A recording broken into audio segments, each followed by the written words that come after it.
Hey, welcome to Tent Talk, the Farmers Market podcast. This is a show all about farmers markets and how to increase your market business success. Whether you're a farmers market manager, a farmer, or a food producer selling at farmers markets, this is the podcast for you. On today's episode of Tent Talk, we're speaking with farmer Annie Newman, co-owner of Sylvanaqua Farm in Montross, Virginia, about permaculture, farming while married, and pink egg cartons. Hi, I'm one of your hosts, Bridget Myers. I have spent many years as an on-site farmers market manager, and I have done it all from pulling permits to social media marketing. And I also help coordinate Intense, the farmers market conference. And I'm Catt White, also an active farmers market manager here in Southern California, director of San Diego markets, doing all the things market managers do, popping tents, hauling barricades, and curating farmers markets. And I'm the founder of the Farmers Market Pros, providing education and an annual conference for farmers market participants. All right, so we'll kick it off. All right, welcome back to Tent Talk, everyone. Today we're talking with farmer Annie Newman, co-owner with her husband Chris Newman of Sylvanaqua Farms in Montross, Virginia. The Newmans currently raise and sell meat, poultry, eggs, and charcuterie at farmers markets, direct for delivery, and to restaurants in Greater Washington, D.C. and Virginia. They're outspoken proponents of traditional permaculture and food forests who keep up on new technology and the changing environment with an eye to increasing efficiency and promoting food justice. How does Annie balance the demands of hands-on farming, marketing, her own writing, and raising both hundreds of chickens and her two young daughters? Let's find out. Let's find out. Thanks so much for being with us, Annie. We're so glad to fit us into your busy schedule so you can chat with us on Tent Talk.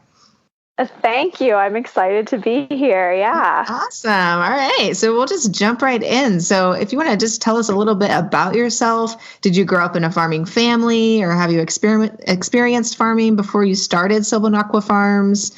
What kind of background do you have outside of farming? Yeah. So, no, I did not grow up in a farming family. But that being said, I have always had a strong connection to gardening. My parents have 40 raised beds. So again, not farming, but we affectionately referred to my house as the labor camp when we were growing up. Because in the summers, in the morning, we had to be out there at 6:30, weeding, picking beans, whatever. So I guess I've always had a tie to the land in that respect. And the reason we dove headfirst into farming, I'll give you kind of my elevator story about it. Chris and I were both city people. We were living in DC. He was a government contractor, a software developer. I was a gallery director. I loved my job. But Chris's job was killing him. I mean, like literally killing him. When we were engaged and Chris was 29, he was on his third colonoscopy and second cancer scare. And I kept telling him, I think this is all stress. I think this is all stress. We need to do something about this. And like a lot of people who have gut issues, we kind of went down the rabbit hole of like seeing what we could eat to be healthier, found some Michael Pollan books, found out about Joel Saladin, looked at what was involved in farming, saw that it was a lot of hard work, but that we'd be outside, we would be together. He would not be selling his soul to the IRS anymore. So he still works 80 to 100 hours a week, but he's so much happier and so much healthier. And I get to be right there with him doing it. And it's been the right decision for us. So that is why we got into farming, was literally to save Chris's life. That's awesome. I mean, that's a good reason. Good reason. Yeah, thank you. And we tend to go deep and go fast and bite off more than we can chew. And that's exactly what we did. We just jumped in feet first. Thank goodness for YouTube. Yeah, it's amazing, isn't it? How much you can learn that way. Yes. It is amazing. And we have made a lot of mistakes along the way. Probably could have done it for a lot less money, which is one of the things we try to impart to potential farmers and younger farmers, like, hey, come learn from our mistakes so you don't have to do this too. Right. Yeah. Exactly. That's tuition, isn't it? In the finest form. Yeah. Yeah, exactly. But yeah, we're in our 6th full season this year and looking at growing next year. So I think we've made the right decision. Awesome. How many acres are you currently farming on? We are currently actively farming only about 20 this year. That will be expanding next year, depending on what our projects are. So we're a little bit unique in the fact that we don't own any of our own land. We are renting land from our main farm is at Stratford Hall, which is the Robert E. Lee plantation. In Virginia in particular, I think up and down the East Coast a lot, but especially in Virginia, there are so many historic plantations, preserves that have these huge swaths of land that they're having trouble keeping up with. Their boards and their money can only do but so much, and a lot of them are in some sort of conservation easement. So what we thought going into this would be our hardest thing, finding access to land, has actually become the easiest thing for us, at least, especially now that we have a couple of years under our belt. These places like Montpelier or Stratford Hall see us as a minority and woman-owned business who is doing regenerative agriculture, and it adds value to their programming and also takes some of the work of their outer fields off of their hands. And it's been really good for us because oftentimes they do things like take care of permanent infrastructure. So if their fences are damaged in a hurricane, or if they need to replace the gravel on an access road, like that's on them, and we don't have to pay for it, even though That's we're awesome. the ones using it. Yeah. Are you renting from a private foundation or from the government? It's from a private foundation. Yeah. We might be partnering with a government organization next. Well, it's funny because they're all so intertwined. We're looking at working with Accokeek Foundation, which I think is technically a private foundation, but also get some government money from the park services. So I'm not exactly sure how that. And Annie, is it straight leasing, or do they take a percentage of what you farm, or you just pay a certain amount for the land, or can we just hope and pray that they actually pay you to take care of it? Wouldn't that be awesome? No, it's straight leasing right now, and the rates have been pretty good, pretty good in our favor. We've been really happy with it. We're working out a kind of a work trade deal on a future cow calf herd that they want to do. So that might look a little bit different, where they might put the money up front and we technically manage it for free and market it. And then give them a cut back. It just depends, as that goes forward. So, but mostly a traditional lease. So that's brilliant, really. The West Coast farmers, new farmers getting into it, that's just such a huge challenge finding land. Sure. Mm-hmm. Yeah. So, that's a wonderful solution, it sounds like, to a lot of people's issues. I mean, both you as a farmer, but for them as well, that's a really good solution. Yeah. Exactly. Take care of the land. What do you raise, and how did you decide what to raise when you guys got into farming? Yeah. So like I said, kind of our first real introduction to farming was the Joel Saladin pasture-based farming, which I think he's fairly well known out on the West Coast too. Okay, yeah. So he's in our backyard. I mean, when we were living in Charlottesville, his farm is maybe an hour away from us. And he encourages people to come to the farm whenever. So we went, we checked it out. Chris did a weekend there, the weekend crash course workshop in it. And that is how we started with our broilers. So the meat birds, we did 80 our first season. We are up to 4,000, looking at doing about 5,500 next year. We are doing pigs. I think we're taking 100 to butcher this year. Wow. And more next year. I think we're trying to get it up to like 120 to 160 next year. And then laying hens, and we call eggs our gateway drug. I've got about 300 laying hens right now. I go to 3 markets a week during season. I'm selling out before halfway at every single one of those markets. I could triple egg production and still not meet the demands. So what we tell our folks is, if you're selling out, the very first thing you need to do is not increase production, but raise your price. Right? Yeah. There you go. Yeah. So, we have, and we're still selling out. We started sorting our eggs into regular and jumbo because, the unsized ones for $5 a dozen. It was like, well, these are just going out the door so fast. So now we have jumbos for $6 and regulars for $5.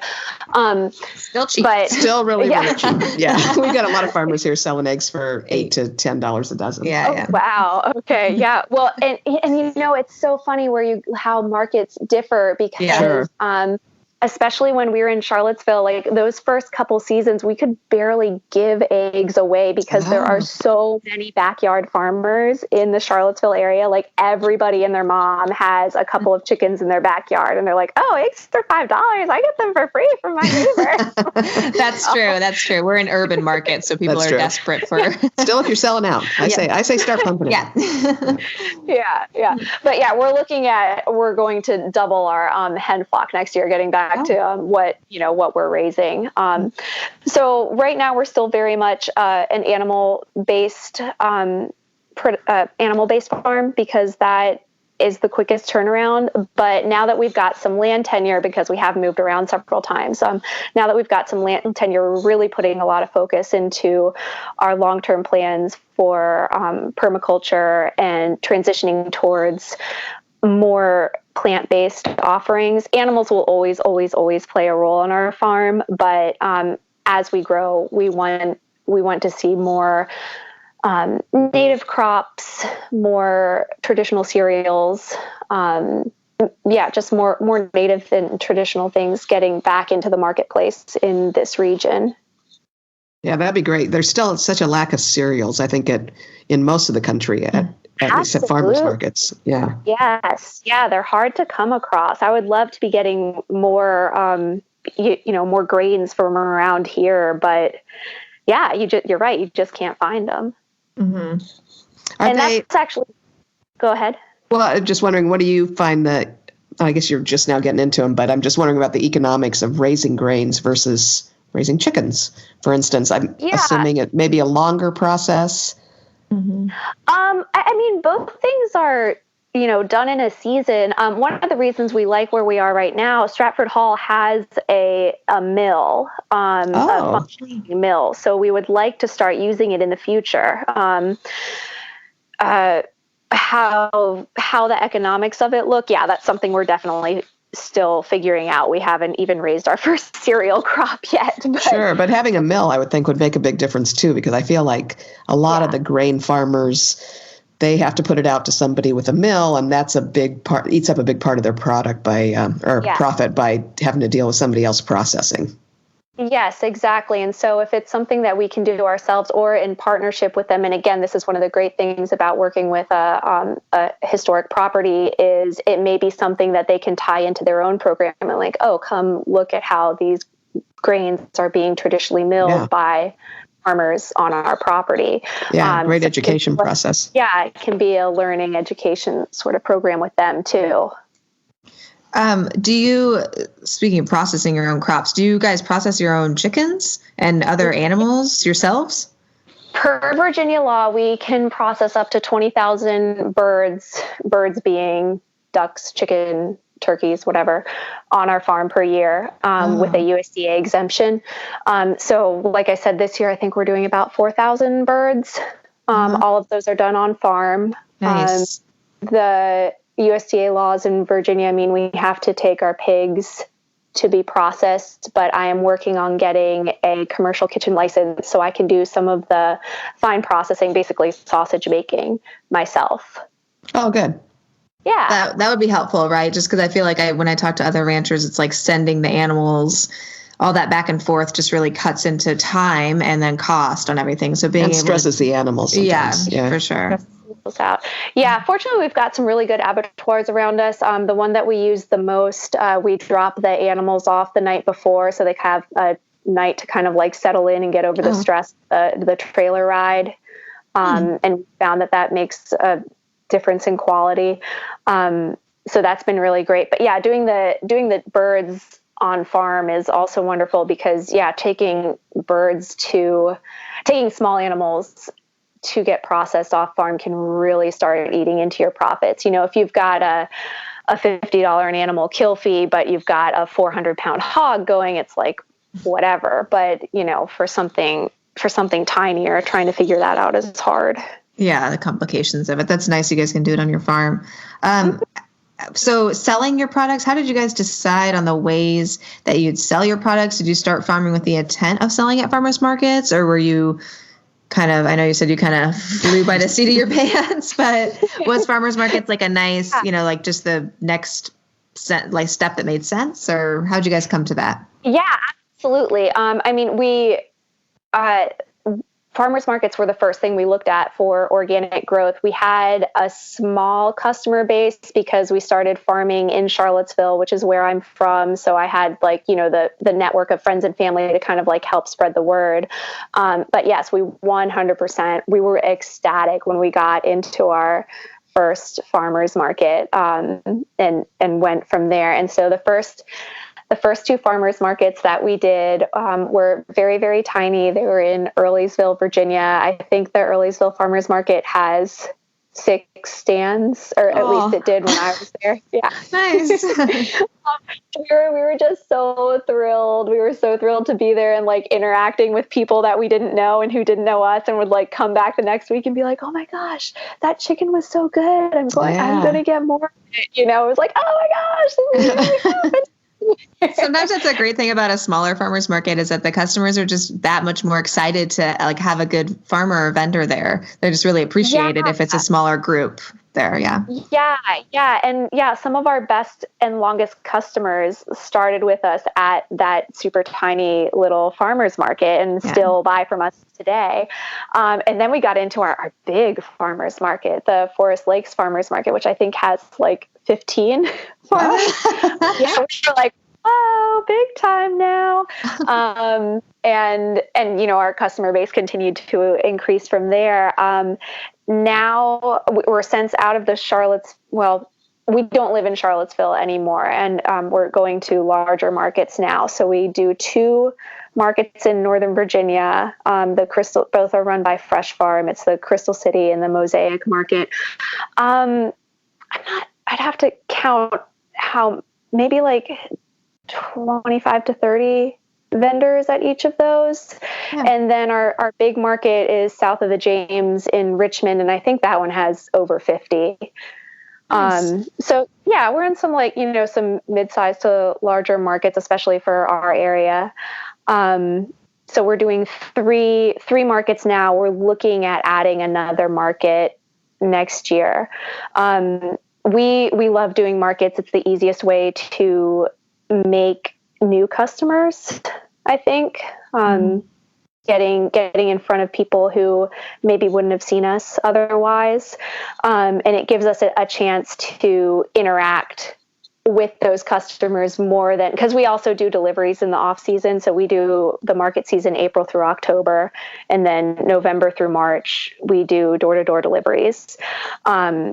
And while I think the customers love door-to-door deliveries because it gets delivered right to their door, we often don't see them. They're leaving a cooler outside, and we just drop the stuff. So it's fun to go back in April and see everybody at the market again. Like, even if you've been delivering to them all winter, you might not have seen them. Their kids have gotten a little bit older, get to say hi. Yeah, that's always fun to watch. Yeah.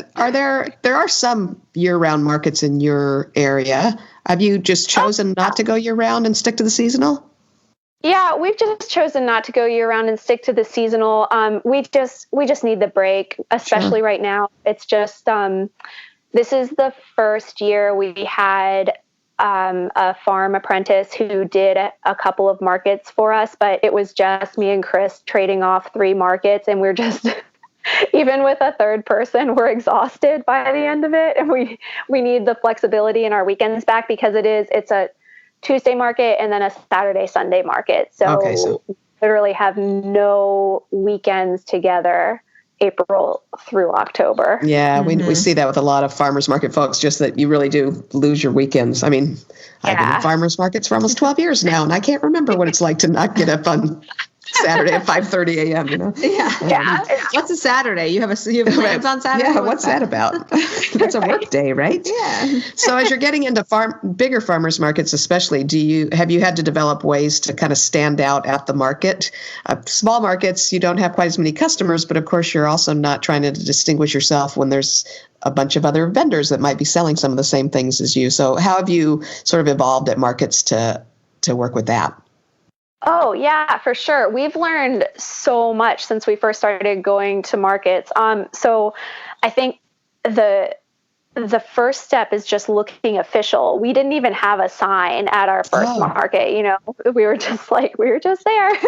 And now that Chris and I are going to be rotating out of markets more, we're going to have aprons printed up. So, because I mean, Chris has gone to markets wearing other farms' T-shirts before. Yeah, that's actually how I found out that you were at markets. One of my little things is I follow a lot of farmers, and I have followed you and Chris because of his writing and things, Patreon and that sort of deal.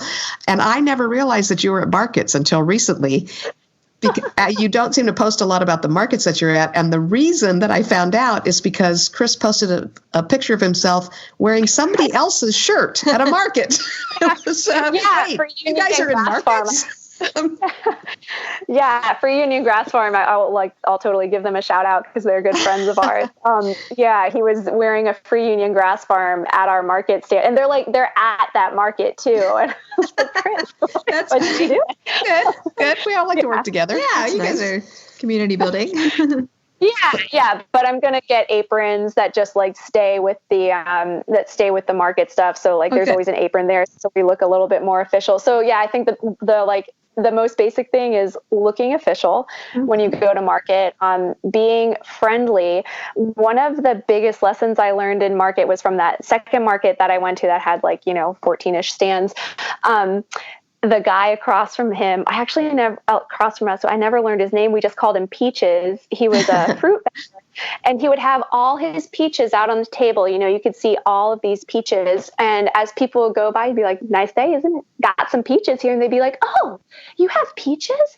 Like they didn't even see it until he had said something to them. You know?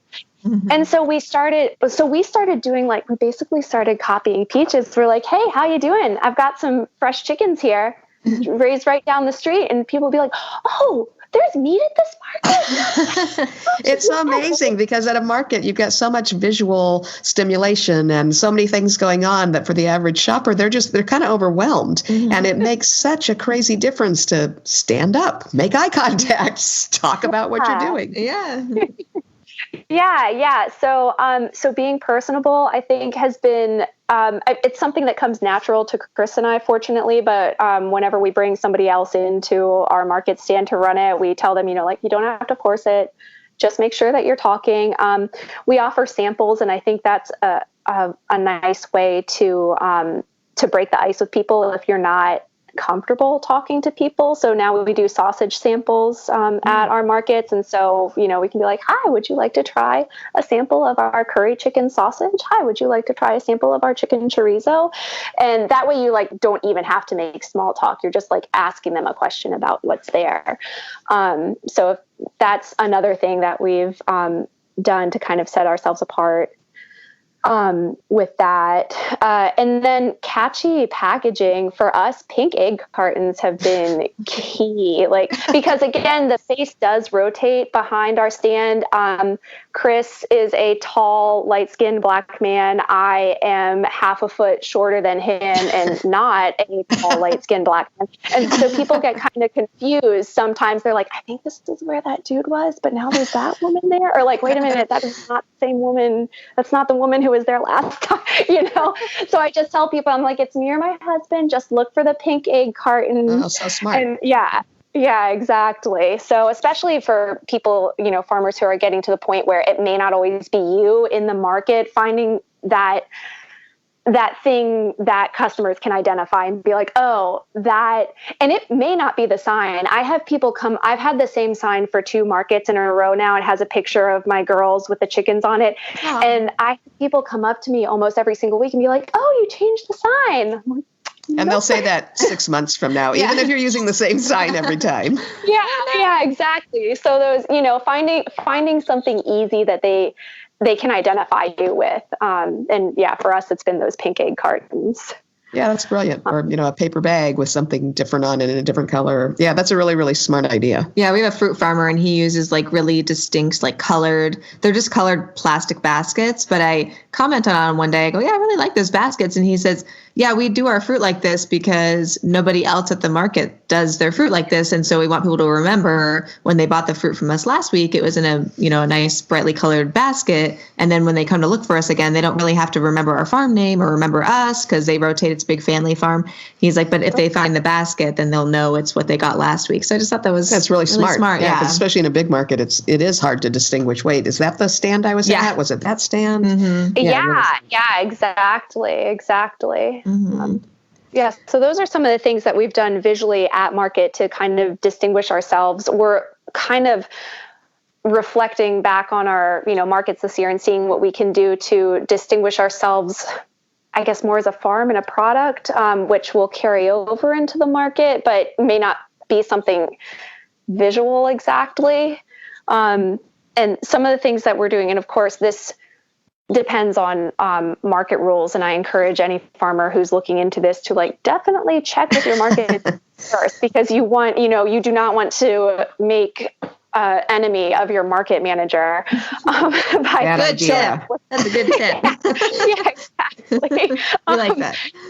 Yeah. We're looking at partnering with some other farms that offer things that we do not offer right now, like beef. Our customers love our chicken and our pork and ask us all the time, like, when are you going to do beef? When are you going to do beef?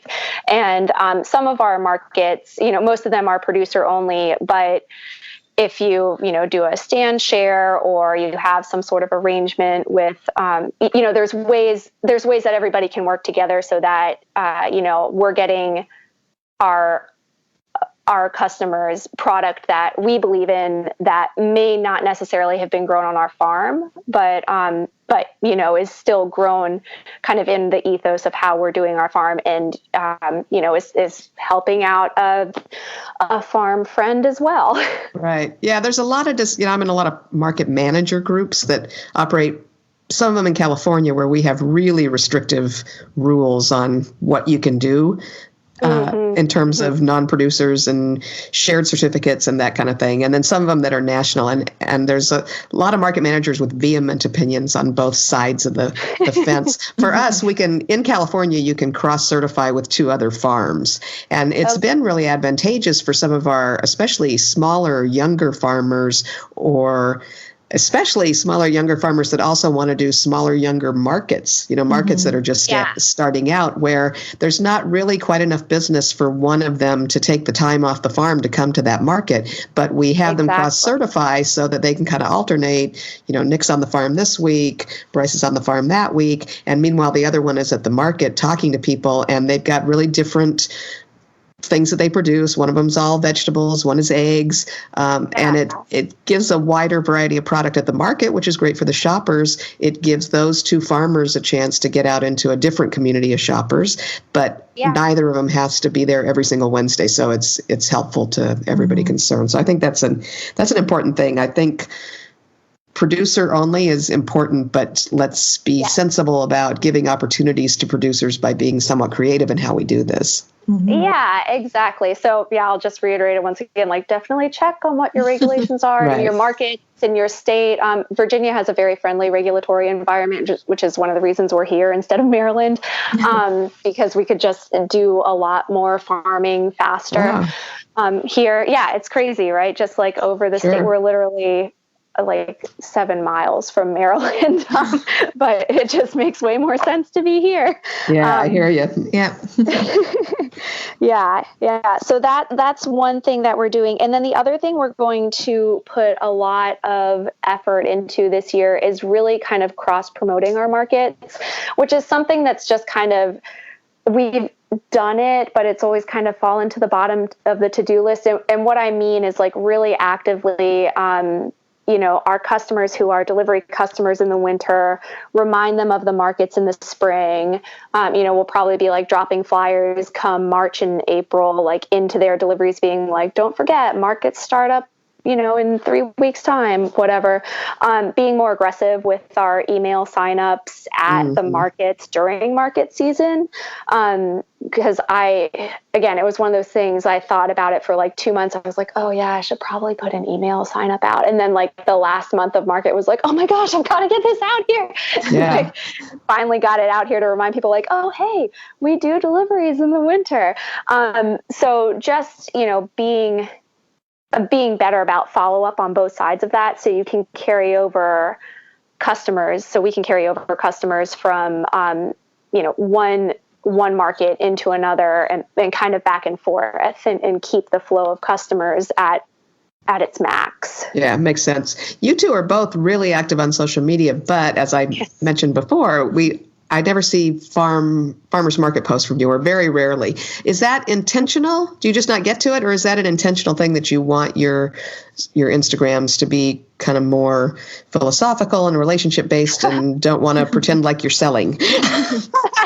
Oh no. I put my market days up on Instagram, like on my actual feed fairly regularly. But honestly, if I don't, it's just because I've gotten too busy. Gotcha. One of our markets doesn't let us sell before the opening bell, which I actually really appreciate as a farmer.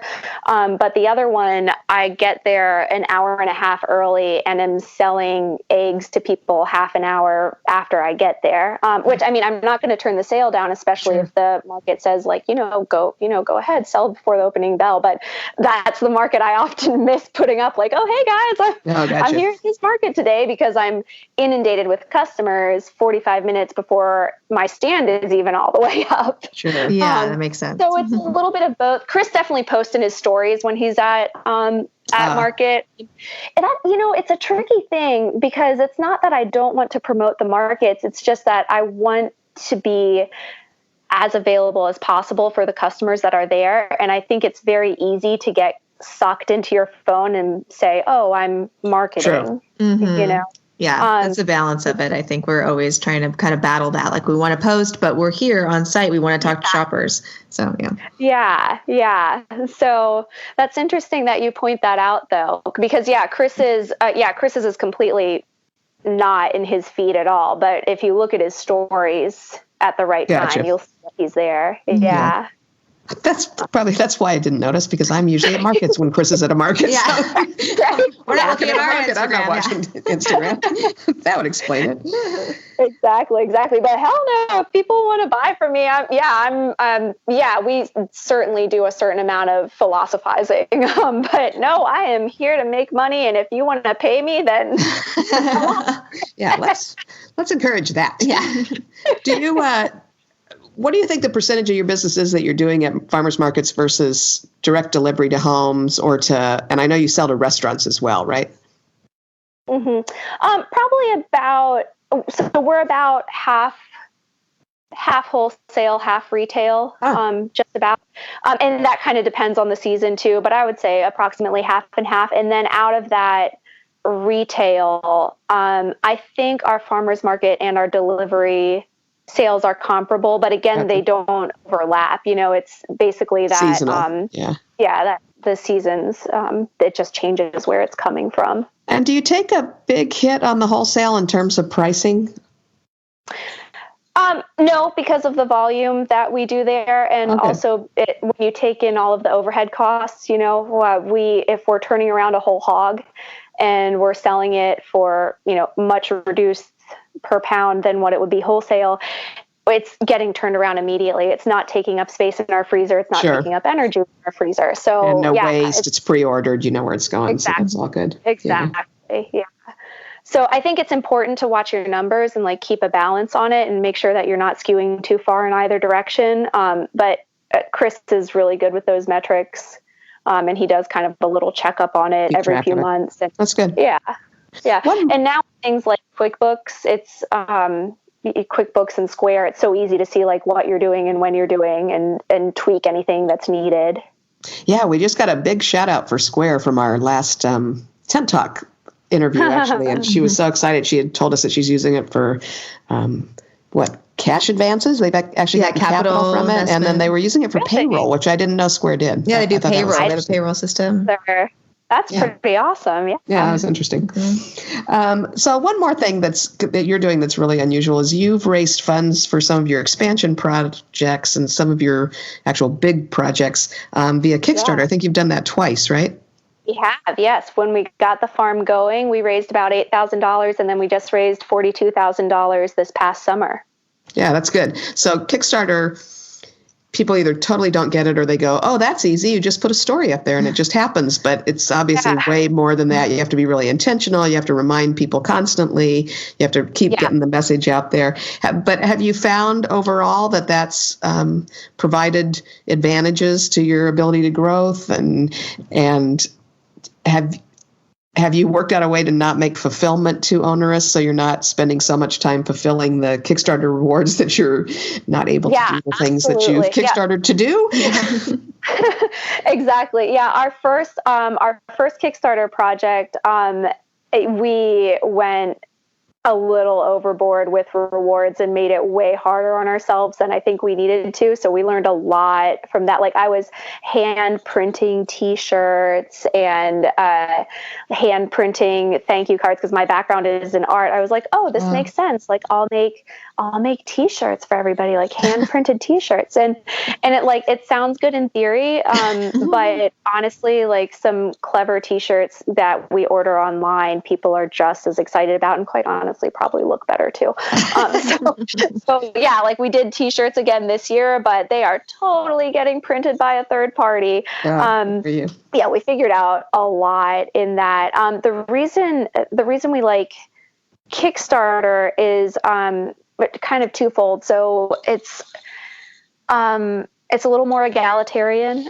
Anybody can donate to us. We don't just need to be going after big funders, who can lay down several $1,000s for us at a time. We had lots of wonderful, wonderful people, customers, and just fans from around the country who maybe are customers but have read Chris's writing, that were donating $5, $20. And I know what $5 and $20 means to me in my daily life, and it is something. So when people do that, it really means a lot to me. And it's nice to see that people care that much about the farm that they're willing to donate their hard-earned money. And then the other reason we like it is because it does allow us to keep full ownership of our farm. We're not opposed to having backers and funders in the future, but while we're still kind of figuring things out in these early stages of growth,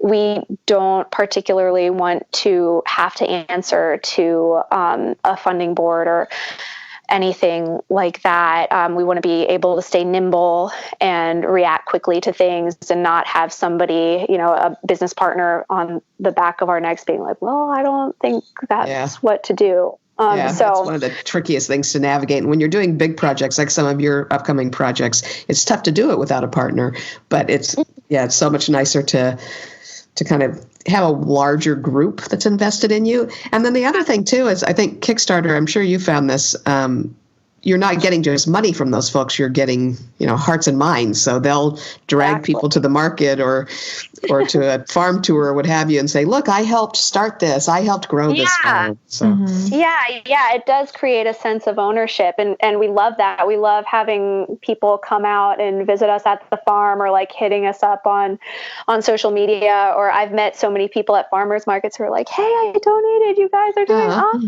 You just reached your stretch goal. I'm like, thank you. Yeah, that's so nice.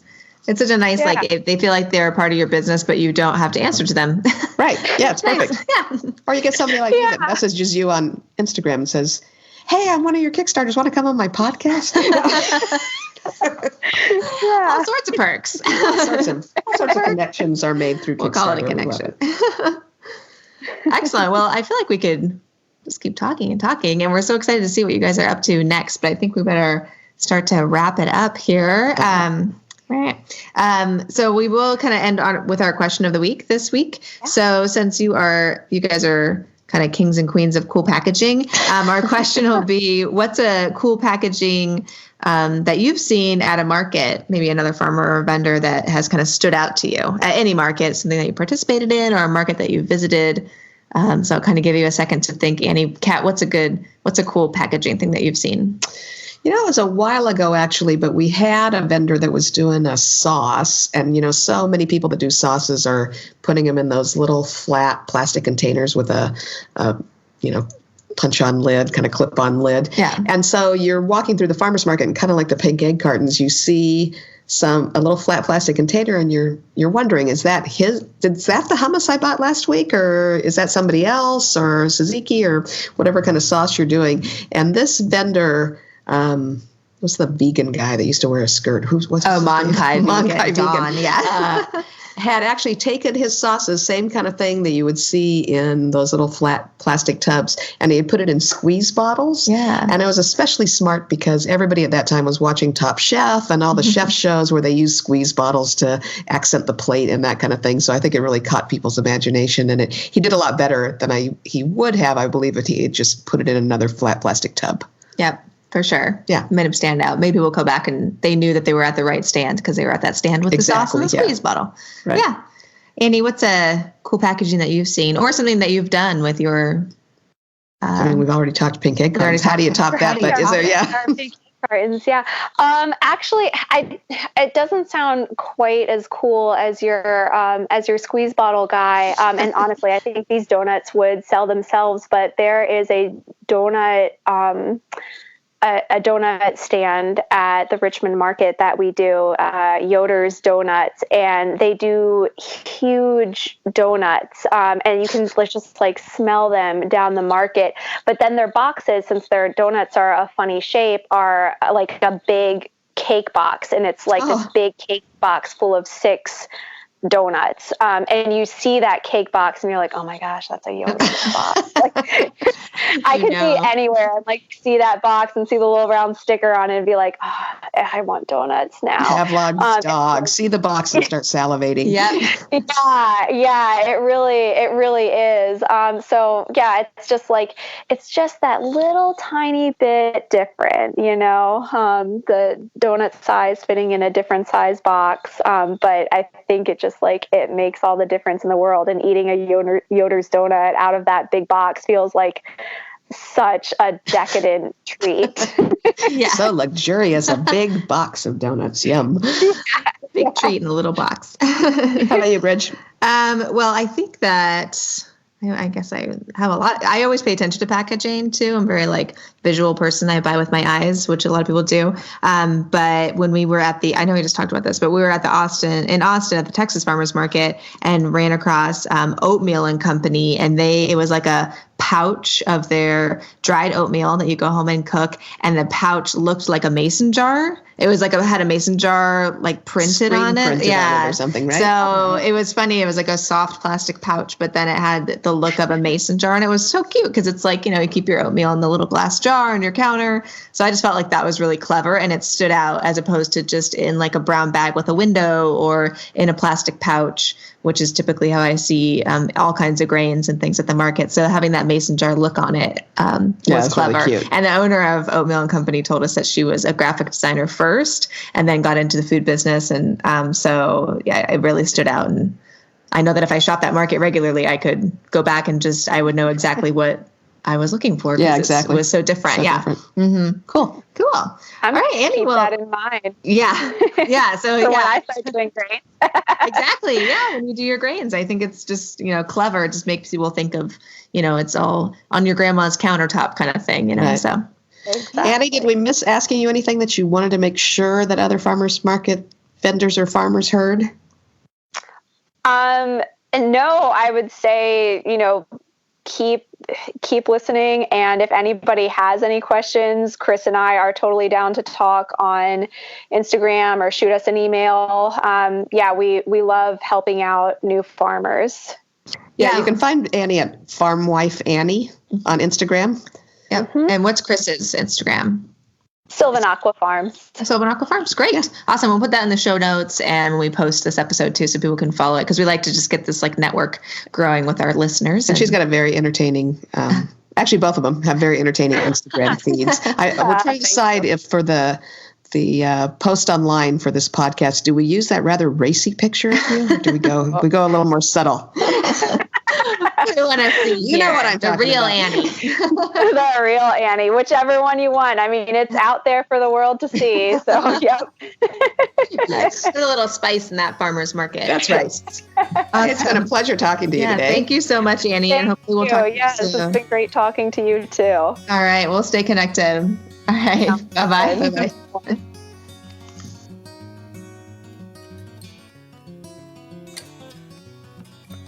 Hard to believe it, but the end of the year is coming, and in no time it'll be February 2nd, and time for you to join us in San Diego at the 4th Annual Intense, the Farmers Market Conference. Register by November 17th, and you can still save with early bird pricing at just $235 for a full access 3-day pass. That's a savings of more than $100 off the $355 regular price. Bring your whole team, and you save even more with our buy two, get one free Threes Company passes.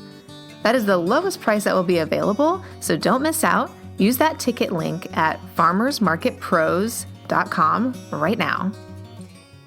Thanks for listening to Tent Talk. Please leave us a review on iTunes, Stitcher, Google, wherever you are listening to your podcasts, and let us know how you're enjoying Tent Talk. Be sure to subscribe to Tent Talk so you don't miss our next episode. And if you want more farmers market tips, tricks, and information, you can subscribe to our weekly newsletter at farmersmarketpros.com and follow us on Instagram at farmersmarketpros. This podcast is produced by Farmers Market Pros, where passion meets profit. Today's episode was recorded by Adam Samaha and edited by Justine Marzoni Mead. Original music by David Mead. Hey, thanks for listening.